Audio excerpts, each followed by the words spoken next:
former national security advisor to Donald Trump, John Bolton, has been indicted. As Andrew and Glenn have pointed out, there are facts still to emerge. It is also a fact that he said of Donald Trump, quote, "I don't think he's fit for office. I don't think he has the competence to carry out the job. There's no guiding principle that I was able to discern other than what's good for Trump's election." He also said about Donald Trump, what he was capable of on a daily basis was doing something more and more outrageous than the day before. John Bolton spent a lot of time on television. He's a prolific writer. He's been in Republican politics for decades. And he made his disapproval and dislike of Donald Trump's temperament and lack of convictions well known. He did not go to the natural extension of that and support his opponent in the 2024 election. He was a policy critic of both President Joe Biden and Vice President Kamala Harris.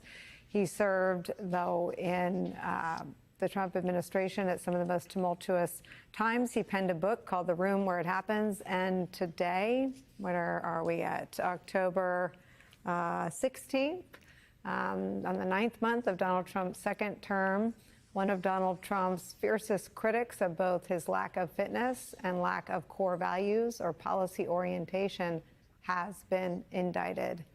I go to you, Andrew Weissman.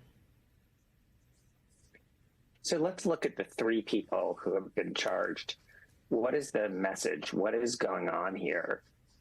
So what this says to the future Letitia James, the future James Comey's, the people who are doing their job, who are trying to bring either civil cases. Letitia James, it brought a civil case. James Comey referred a criminal matter with lots of factual predication. This is sending a message: don't do it, because in the future, this can be the result. If you don't want to get indicted, put your head down and don't do your job. Now, I think it's particularly significant with respect to now indicting somebody who was an insider. And I think that's the reason that you have this indictment. Again, there may be more to it when we see the charges.